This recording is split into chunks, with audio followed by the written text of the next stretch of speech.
Hi, everyone. If we could start gathering, we're about to start with our first panel.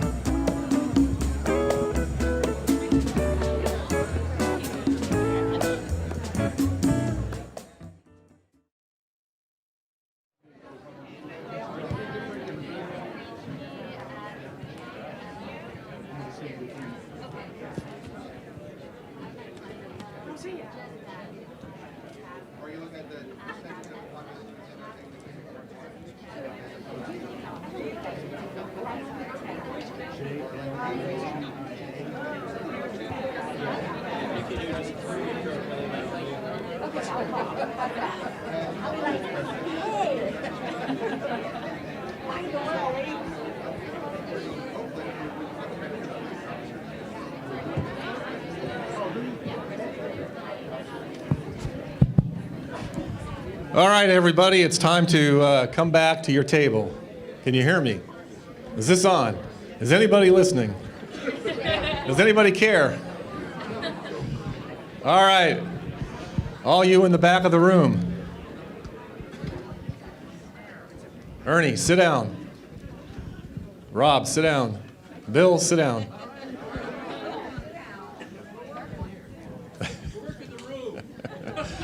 You're not running, come on. All right. So the next panel is entitled, If It Ain't Mobile, It's Broken. And the panel is going to explore, obviously, the power of mobility, how desk platforms shifted into handheld tablets and smartphones, and what that means for us in government, education, and nonprofit sectors. Leading the conversation is our most distinguished moderator, Rosanne Foust, so give it up for Rosanne. As I'm sure everybody knows, she's the president and CEO of SAMCEDA, which I'm happy to say is one of our sponsors here at Connect15. Thank you, Rosanne. Thank you, SAMCEDA. It was founded in 1953 to promote business issues that enhance and sustain the economic prosperity of San Mateo County and the Greater Bay region. In addition, Rosanne is Vice Mayor of Redwood City. She holds a master's degree in public administration, bachelor's degree in international studies and economics, and has completed executive management training at UCLA and Stanford. She serves on boards and commissions, too numerous to name here today, and was honored by the San Francisco Business Times as one of the most influential women in business in the Bay Area. She lives in Redwood City with her husband and 2 daughters. Please join me in saying thank you and welcoming Rosanne Foust.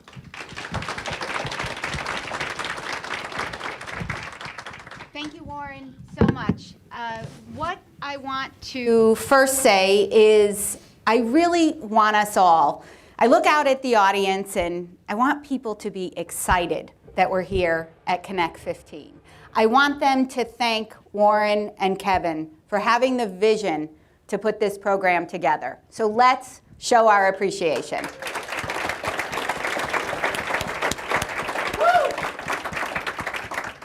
They're incredible people, they're incredible leaders, and they're extremely smart. And so it's wonderful to see all you here today. As Warren said, the panel is called, If It Ain't Mobile, It's Broken.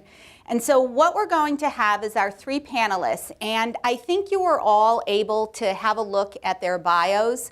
Rachel Walker with Yelp, Juan Salazar with Facebook, and Charles Schuler with the San Francisco International Airport.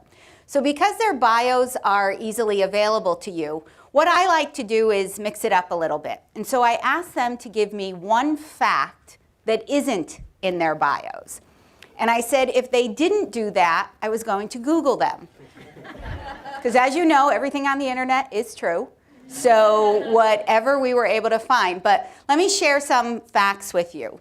Rachel is an avid Pinterest user with 16,000 curated pins. I'm going to start following her. I don't know about the rest of you, but I'm fascinated. Juan said his little fact was, well, I don't really have a very interesting life outside of work. And I'm like, all right, Juan, we're going to have to take you out for a cocktail or two. But what he did share was that he loves boxing. He's an avid boxing fan, and he actually practiced the craft in college.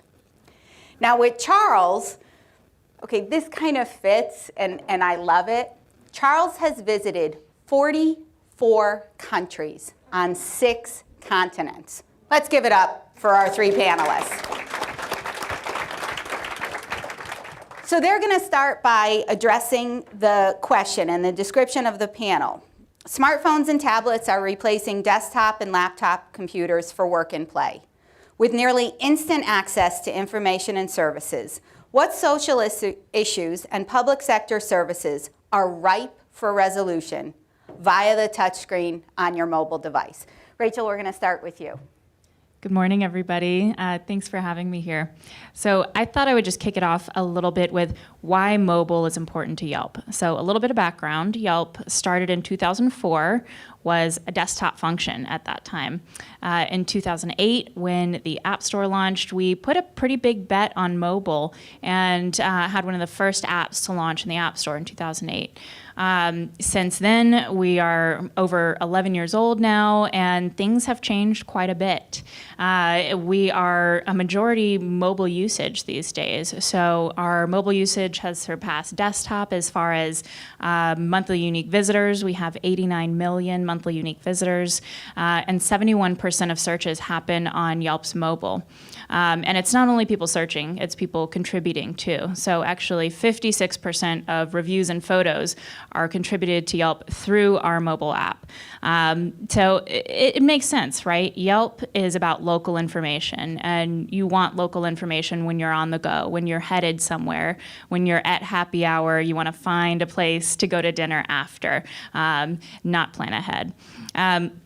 So thinking a little bit about review contribution on mobile, it's a little surprising to me to think back and realize it was only 2013 that Yelp launched the ability to write and contribute reviews from mobile. So it's only been about 2 years now. But I think a lot has changed in that time. And for us, it was a really important decision to consider, is this the right time for this mobile transition?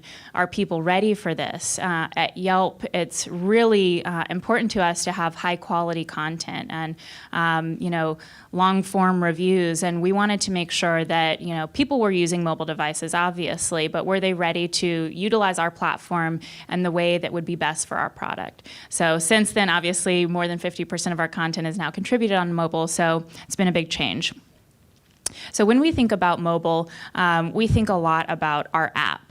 And these days, mobile usage is transitioning a lot from mobile web to mobile app. And we're pretty excited about that. We think we have a great app. And I would even say the app experience is even better than desktop. There are things that we can offer when you are using Yelp on the go that we just don't know on desktop.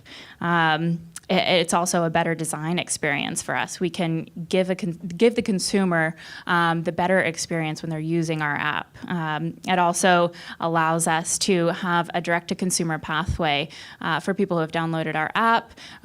We have a direct communication channel with them that's not reliant on search engines to drive them to our site. Just thinking about mobile usage, on our app, for example, we have Nearby, which shows you recommendations for businesses and events that you might like based on things like the weather and your location and where your friends are checked in nearby. So that's something that we do on mobile that we just don't have that information on desktop.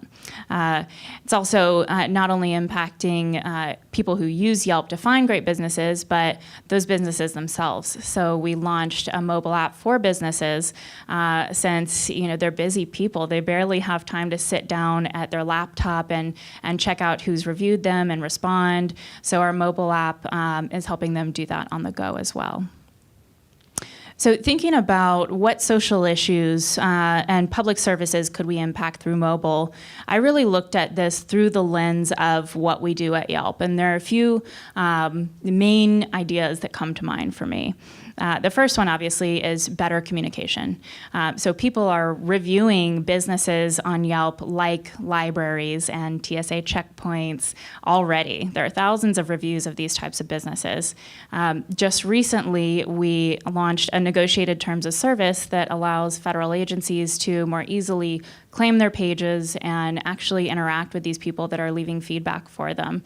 And we just finished a state and local negotiated terms of service too. So there's really no reason that agencies can't get on Yelp and start having a two-way conversation with these people that are already talking about them. Another thing that comes to mind for me is open data, of course, and this is a bit of a two-way situation. Yelp is a massive consumer platform, and we can offer a really large audience to public information that is already out there, but people might not know where to find it or how to parse that information, what it means. So a good example of this is our Lives program with restaurant health scores. So we launched this a little while back, and we've worked with the city of San Francisco and Los Angeles and some others to show restaurant health scores on Yelp. So again, this is information that's already out there, but we're hoping that by giving it a larger platform, it will be more impactful. There was a study done in Los Angeles looking at the impact of posting restaurant health scores in the front window of a business, and through that study, they found that the instances of hospitalization due to foodborne illness decreased and better practices increased throughout the industry. So that's kind of the idea. We're hoping to have a positive impact on the community by giving a platform for this information. Then on the flip side, Yelp also has a lot of information that we can share with you. So a good example of this is a study that the CDC did with New York City health officials. They looked at Yelp reviews and found instances where people had mentioned food poisoning or some fun keywords like vomit and hospital. And they found several unreported cases of food poisoning.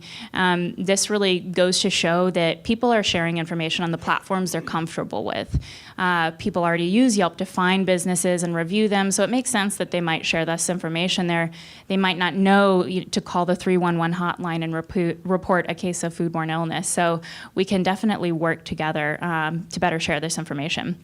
Our API is another way that we can share Yelp information, and that's free. And a good example of this is last year around the holidays, the U.S. Department of Transportation created a Safer Ride app allowing people to find a taxi instead of driving drunk around the holidays, and they used Yelp's API to import taxi information into that app. So just to kind of round that up, to have this free flow of information and communication at Yelp, we think it's really important to protect the freedom of speech. Obviously, it's a First Amendment right, but legal protections for this are on a state-by-state basis. So there are a few things that we focus on. Anti-SLAPP, preventing strategic lawsuits against public participation, and non-disparagement clauses included in consumer contracts. Although using these things are pretty rare and honestly kind of ineffective, the threat of them can scare people into not sharing their opinion, and we want to prevent against that. So there are a couple things that we're supporting right now. The Speak Free Act is about anti-SLAPP legislation, and the Consumer Review Freedom Act, which just had a Senate hearing yesterday, is about outlawing non-disparagement clauses in contracts. So I think, long story short, mobile is really empowering for consumers to share their opinions. They're already doing so. They're already giving feedback, and we want to encourage people to get involved. For those of you who don't know, Rachel, can you define API? Sure, absolutely. So if you go to yelp.com/developers, there's more information about our API, but it's basically an easy way to pull information from Yelp into other products and services. So we have actually more than 100,000 registered API developers for our API, and it can do things like Trulia, for example, uses Yelp's API. So if you're searching for a home, there's a feature where you can see what businesses and services are around the addresses and the neighborhoods that I'm looking at. So it's a really good way for you to be able to utilize the information on local businesses and consumer behavior that we already have at our fingertips. Thank you. How many have the Yelp app on their phone? Okay, that's pretty consistent. Who doesn't have the Yelp app on there? Who's willing to admit that they don't have the Yelp app? Okay, so you may want to think about it. We're going to get into Q&A after, but Juan Salazar from Facebook, how many have the Facebook app on your phone? Okay, let's try this again. How many don't? How many don't have a Facebook profile? Okay, that should play into maybe the Q&A period about interests and why. But Juan, will you take us through the question? Sure.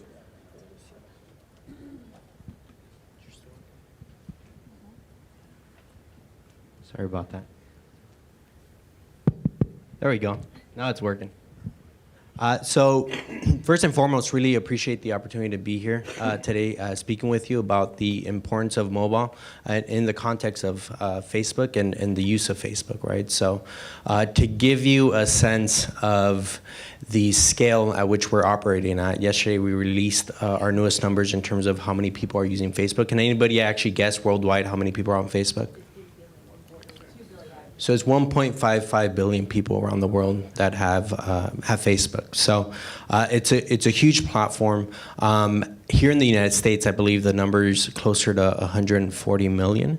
And of those, it's really interesting because most of them are logging on to Facebook on a daily basis. Over 90% of them are doing it through their mobile phones.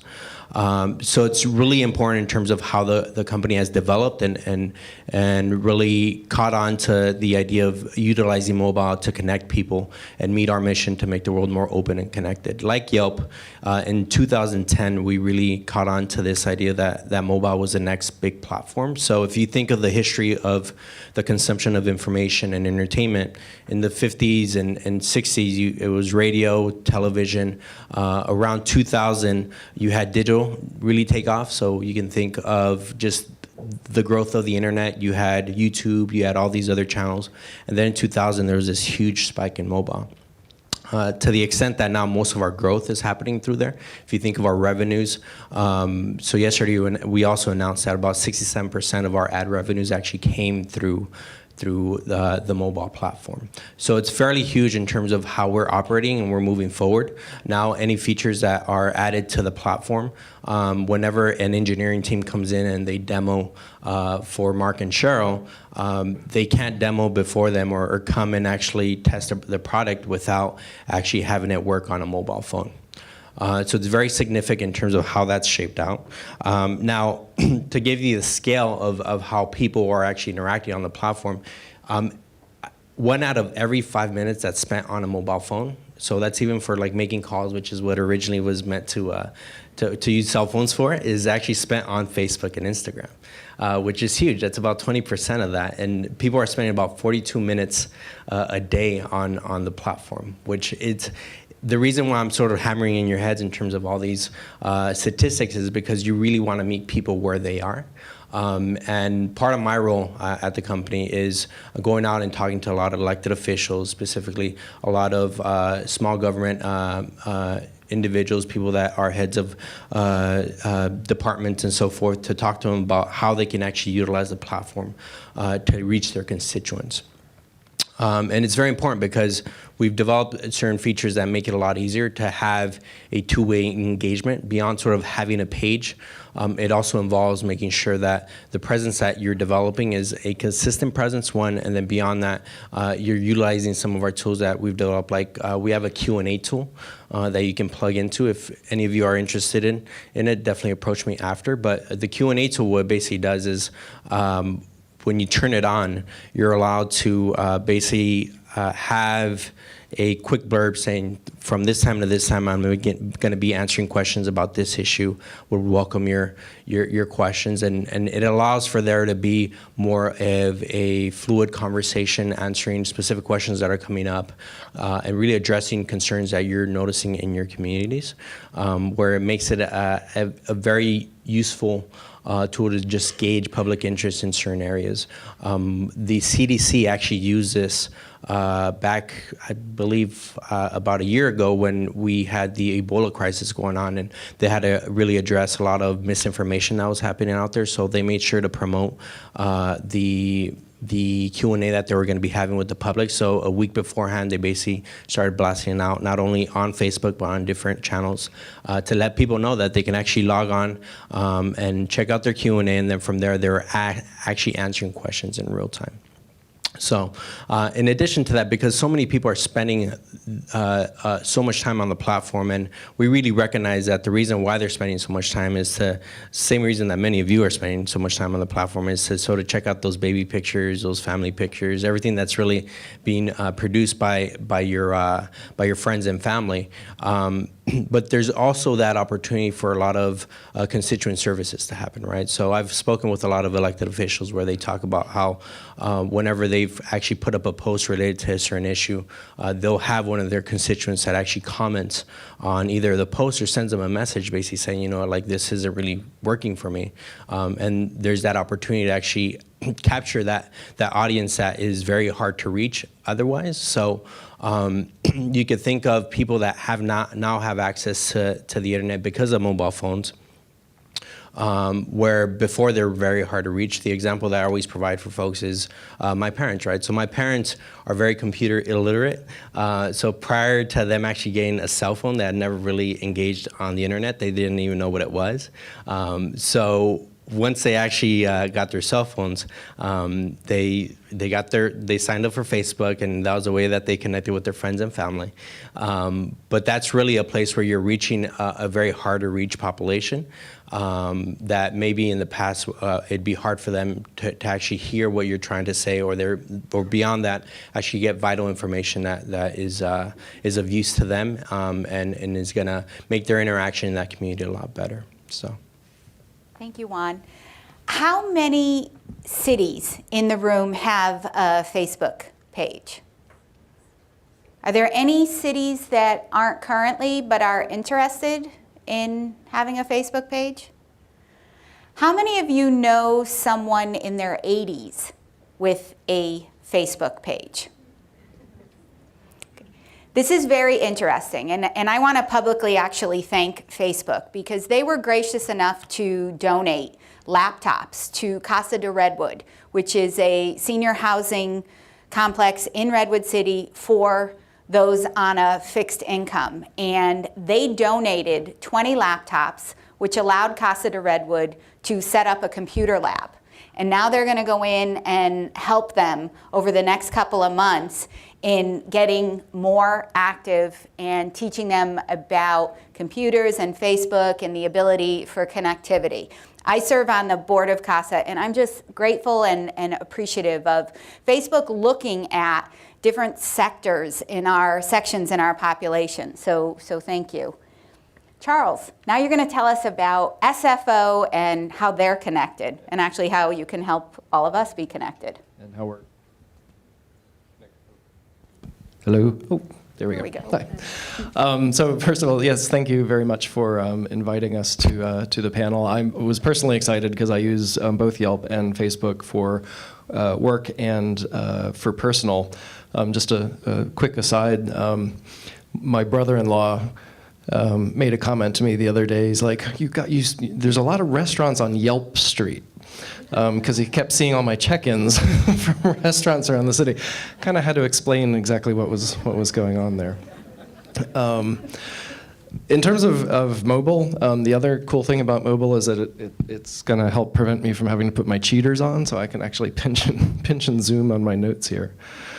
So San Francisco International Airport, just let me give you a little perspective, little context for what we do at the airport and kind of how we are. So we're currently on track to reach 50 million passengers this year, so another record banner year with phenomenal growth, especially in the international market. Mobile is increasingly important to us, and I took a little different approach to my thoughts and putting the notes together because I wanted to talk about some of the stuff we have done in mobile. SFO, in addition to the 50 million passengers, we have about 33,000 staff members. That's airport commission staff members, federal agencies, restaurants, et cetera, et cetera. So, any given point in time, SFO is either one of or the largest city in San Mateo County. So, we are our own little city as we try to communicate to all of these people. And not everybody's tied to a desktop anymore or a laptop. A lot of it is mobile. And so we use mobile strategy for both external communications as well as internal communications.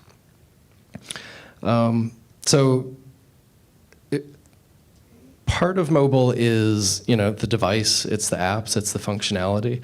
But from a government perspective, so we are a division of the City and County of San Francisco located in unincorporated San Mateo County. We're a revenue generating division, so we run like a business with the structure of government. So one of our revenue streams up until 2014 was actually Wi-Fi. And Wi-Fi is kind of that backbone, that infrastructure that everybody needs to get onto their devices. We also compete with other airports, and we are measured through a program called ASQ scores, and that kind of ranks us based on guest service response across airports across the US and the world, in fact. We had really low scores on Wi-Fi usage.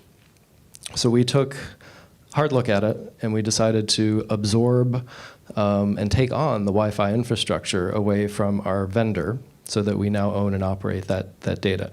Revenue hit, but guess what? Guest satisfaction scores skyrocketed. Revenues skyrocketed because people could actually research and find out what was going on in the terminals. So that was very beneficial. It also gave us a really good insight into the back end, the data. Previously, we had no idea how many people were authenticating. We had very limited high-level data coming in from the vendor, and now we have enormously rich traffic data.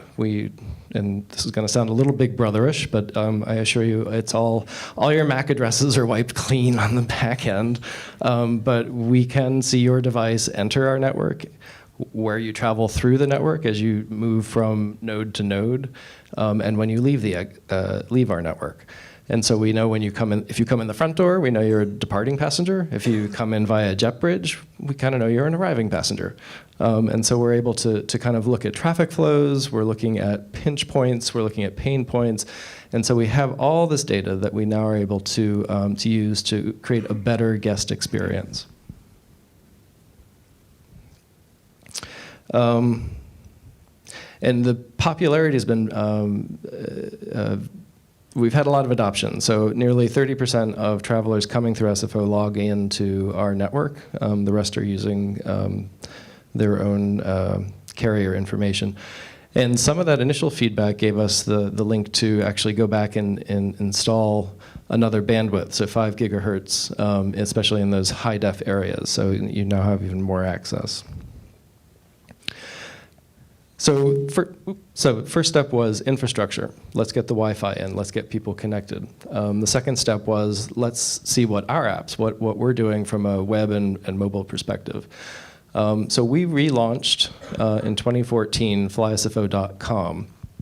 We made a strategic decision to retire the existing SFO app at the time and went with a responsive design process for flysfo.com. Looking at the fact that most of the people coming to the website are when they're in the terminal. So that really helped streamline the entire process of communication from a strictly personal and selfish standpoint. My staff went from having to update the mobile site, the app, and the website to just one location, which made a huge difference. And so we kind of have this mantra of update once in terms of our data architecture and how that information is trying to flow through our systems.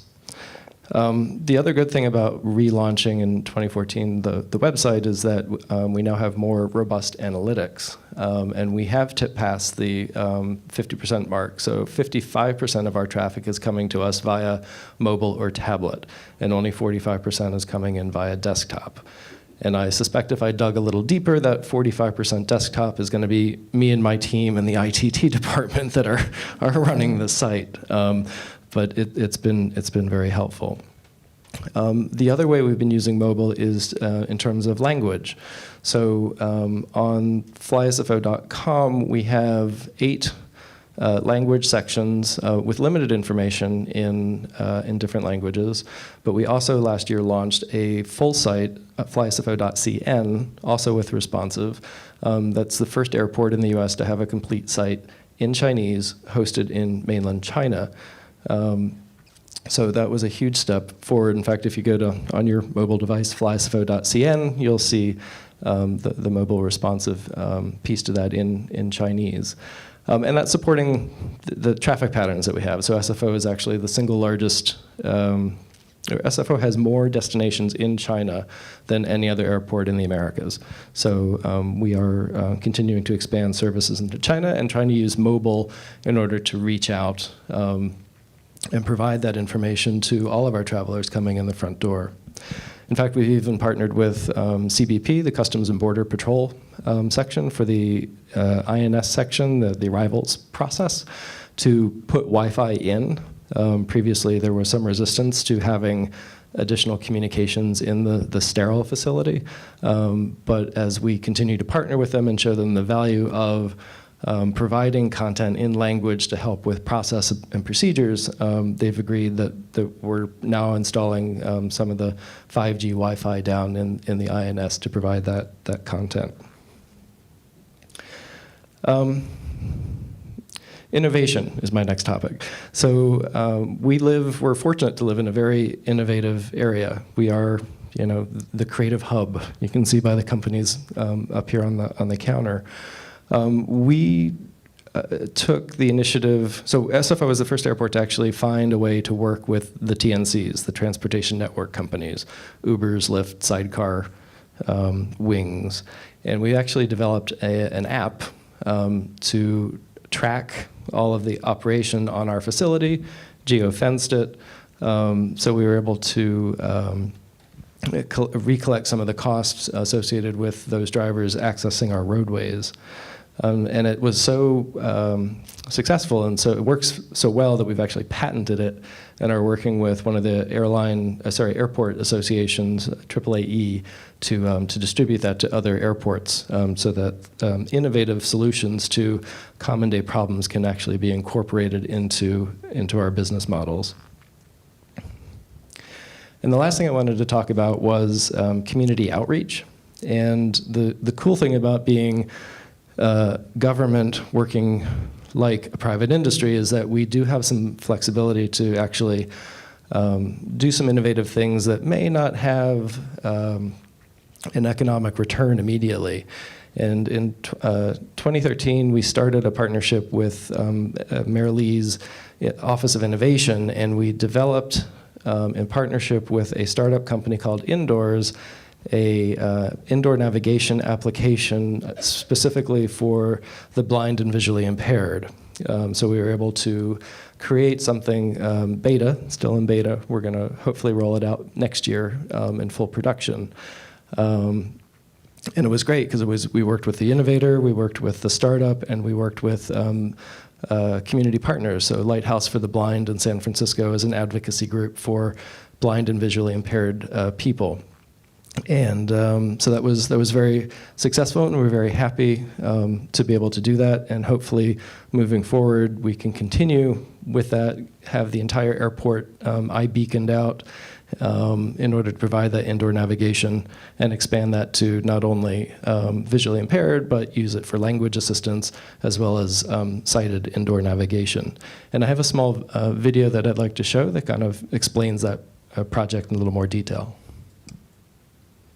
I think that the video is about this piece of software here. So kind of just looking at it, this when you open the application, this is kind of how you're greeted. It comes to your map. It'll show you, all the warnings around you, if it either be road hazards. Let me. Appear to be the right video. That's the wrong link. Anyway, if you go to FlySFO's YouTube page. And for visually impaired passengers, there are some special challenges, but now there's a solution. The San Francisco Mayor's Office of Civic Innovation has paired SFO with Indoors, a technology company specializing in indoor navigation, to develop a mobile application to allow visually impaired passengers to travel through the airport more easily. With the help of these electronic beacons located throughout the terminal, a passenger can use the mobile application to find points of interest located in their general proximity, starting at the terminal entrance, all the way to the gate, and at the baggage claim when you return to SFO.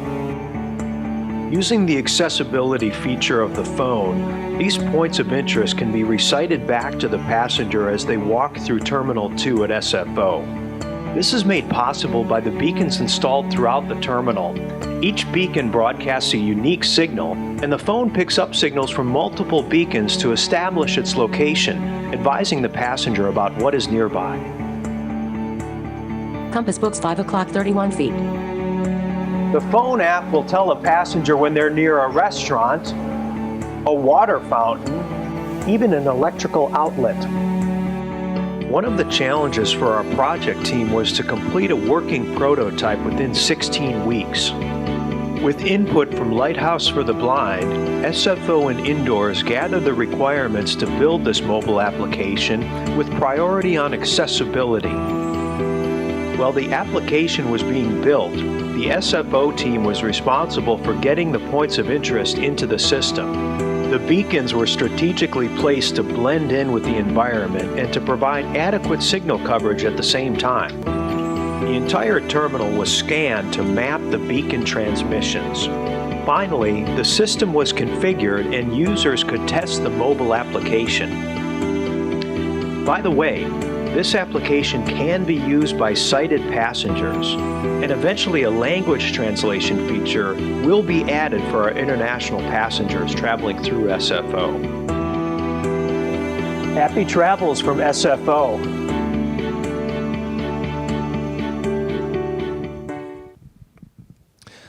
Yeah, so that was an exciting project and just kind of shows the partnership between public and private, what we can actually accomplish. So we have about 10 minutes for questions and answers. But first, I'd like to give a great round of applause to our panelists.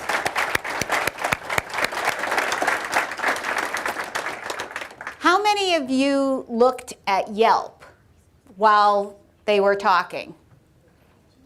Okay, I'll be honest, so did I. So GSV Labs has a 4.5-star rating. Woohoo, GSV Labs.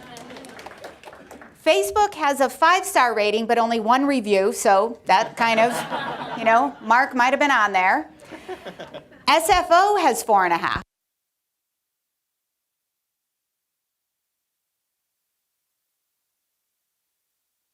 thoughts for folks is City of Menlo Park might want to check out their Yelp review. Not calling you out or anything, but check it out. And actually, Yelp might want to check out their own reviews, but it's okay. There's a lot of positive, and it's just very interesting to see the power of information on these very small devices. So I know that there's mics available, or frankly, I'll walk around we have mics. So who has a first question? Ernie? Ernie Schmidt, kind of in the middle of the room. Wait, just a sec.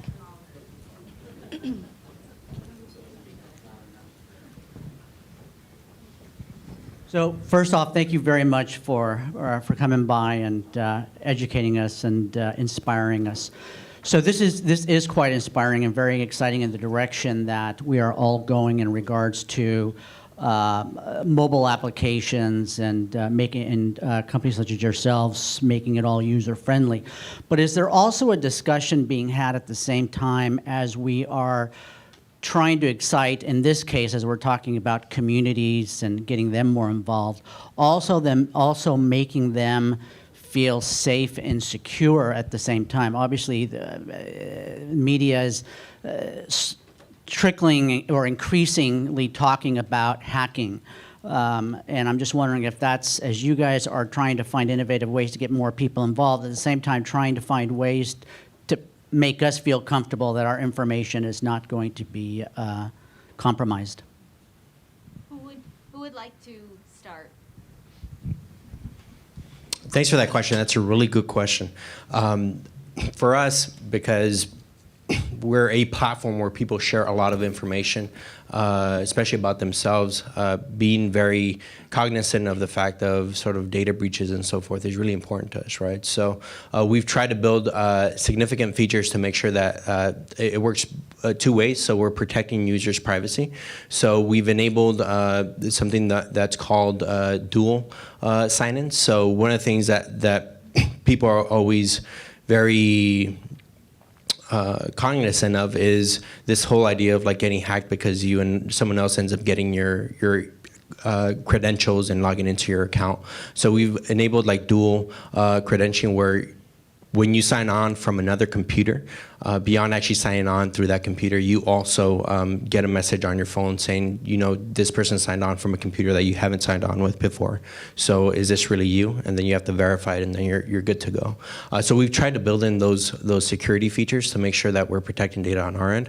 And then we have a big initiative also to go ahead and inform users about the ways that they can protect their privacy, specifically their settings, right? So making sure that people are aware of who they're sharing with.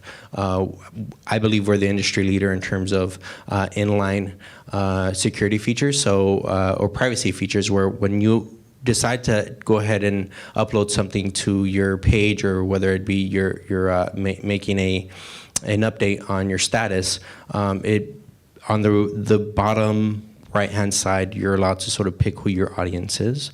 So that way you have more of an idea of what you're sharing with, who you're sharing with. And also what we do, and many of you have maybe seen this in the last couple of weeks, but we try to go ahead and put in quick reminders for people to go back and verify that they have the accurate privacy settings that they have for their pages. That way they're able to sort of understand how the platform functions and what we're doing to protect their privacy. And in addition to that, we also have big initiatives around trying to keep the youth safe, right? So one of the big initiatives that we have is called Think Before You Share. So making sure that people understand sort of the content that they're sharing, the reputational challenges that it may present themselves and so forth. That way they're very informed about what's the information that's going out there and how it's being broadcasted out. And just to add on to that, Yelp obviously takes user privacy very seriously, but it's an interesting situation on Yelp because we're basically a connector between consumers and businesses.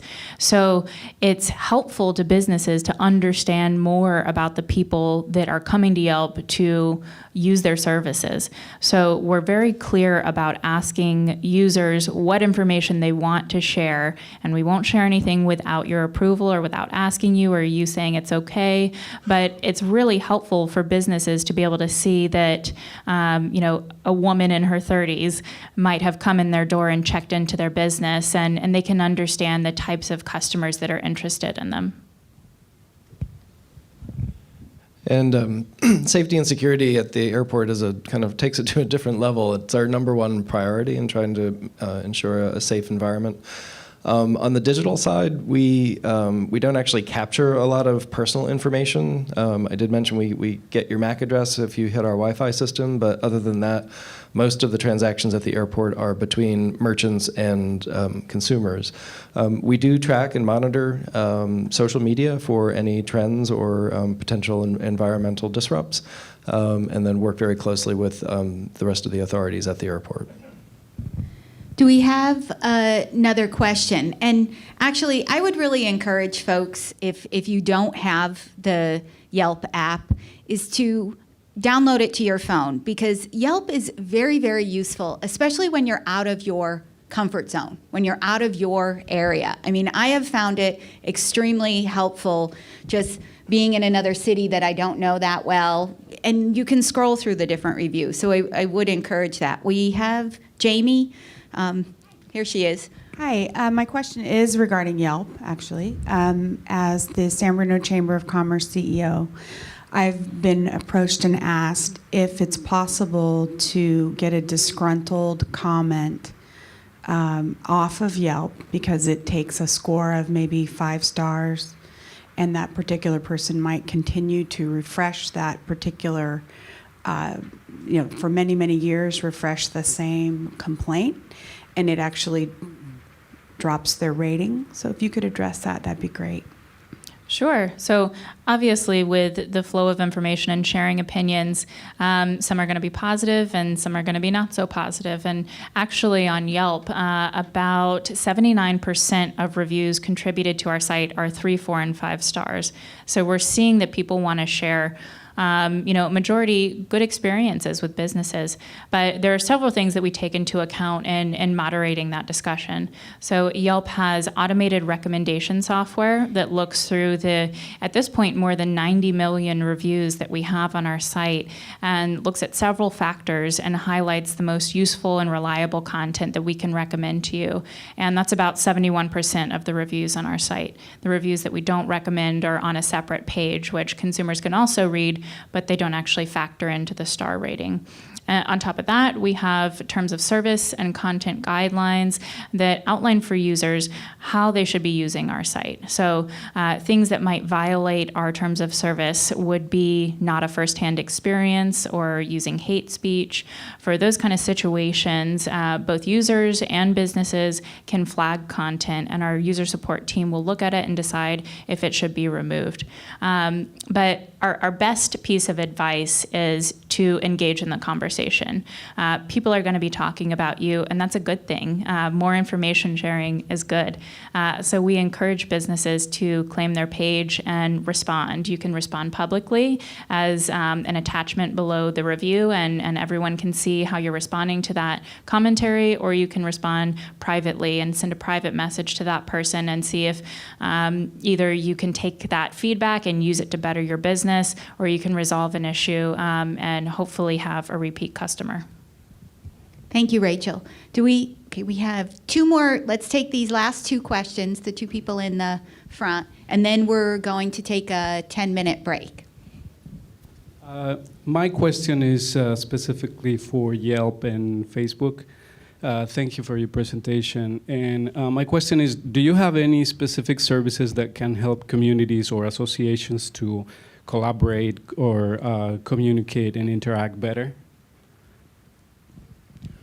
Can you give me like a specific example? Like smaller communities, for example, my unincorporated area is fairly small, and I wonder if, as part of the services that you guys offer, is there something that can be useful to a community? For example, creating a Facebook page and sharing it, but if there's anything within the range of services that you offer that could help to a community to better communicate or interact. Yeah, definitely. So since you mentioned that you're in a very small community, one of the things that just popped up in my mind is a great way in terms of being able to sort of keep all those people there connected is using a Facebook group instead, just because through a Facebook group, it's more common for you to actually get the updates on your phone and so forth. And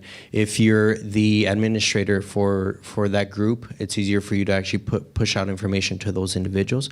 Would love to actually talk to you offline in terms of some ideas that we can probably work together in terms of sort of improving that communication that you have with your local community. Sure. Yelp is actually hosting a small business conference yesterday and today, and we're using a Facebook group, a private Facebook group, to connect all of our conference attendees, and I'm on that chain and get notifications about every 5 minutes, so it seems to be working well. A couple things come to mind for me for Yelp. I'm not sure how many people are aware we actually have community managers that are stationed in cities around the world, more than 120 markets, and these are locals that are primarily focused on connecting community members with local businesses. And they both encourage people to engage on the site, share best practices with businesses about how to claim their page, how to respond, how to engage. And they host events to introduce community members to businesses that they might not have heard of. And this definitely goes beyond restaurants or movie theaters to dog groomers and kind of anything you can imagine. So there was one final question here. I know you have a question. We'll have it at the break because this, if you could identify yourself, that would be great. Hi, I'm Amy. I work with the San Mateo County Health System. I manage our Facebook page. This is mostly about Facebook, but I guess it could apply to everyone, so feel free to answer. So we promote a lot of our posts, and we've noticed over time that they are not always as likely to show up in the news feed. And I totally get, it's hard to compete with cute baby pictures when you're talking about the flu or something, not as exciting. But how are you guys thinking about, like, if there's an emergency situation where, we need to get potentially life-saving information out to people? Is there a way to kind of bend the news feed a little bit to make sure that people get that kind of information? Yeah, that's a really good question. Just to give that question a little bit more context. So most folks that have a page for the past that have had their page for more than 2 years, many saw their reach drop, so their organic reach drop. And the reason for that, just to give you some context, is that on any given day, we can serve an individual with 1,500 posts. So those are the baby pictures and so forth. But we only have the capability of, an individual, just from our research, only has the capability of consuming about 300 posts. So it's sort of like a big disconnect in terms of how do you actually go ahead and balance that out. So even though we're a very innovative company, we haven't figured out how to increase people's attention span yet. So that's that's something that we probably won't be able to do. But yeah, that's very important. One of the tools that we just released, and I think there's going to be different iterations of it, hopefully in the future, is something called Safety Check. So Safety Check is something that we came up with. It's been enabled in different countries, and just to give you some context with Safety Check, it's primarily for natural disasters. So whenever there's a massive emergency where it impacts a significant amount of a population, we turn on Safety Check. People on their mobile phones are actually asked whether or not they're safe. So as soon as they indicate that they're safe, it gets broadcasted out to everybody in their network. So this recently happened with the hurricane down in Mexico, where many of you may have actually received this notification on your phone. So that's one of the tools that we've enabled. I think we do have to get better in terms of how we make sure that these emergency services, these messages get out. I think something that we've improved on is this whole idea around trending topics, right? So if there's a huge emergency that actually happens in a region, maybe it's not your page's post that gets promoted out, but because it is a significant issue that's been being talked about, then that's actually going to get out within that local region. So what we're going to do there's been a lot of good information that the panelists have shared. We're going to capture some of the suggestions and links and make bullet points of them and post it on the Connect website and also push it out through a variety of different social media. So look for that, and it's being captured on Penn TV as well. But what I'd like to do is please give our panelists a round of applause again.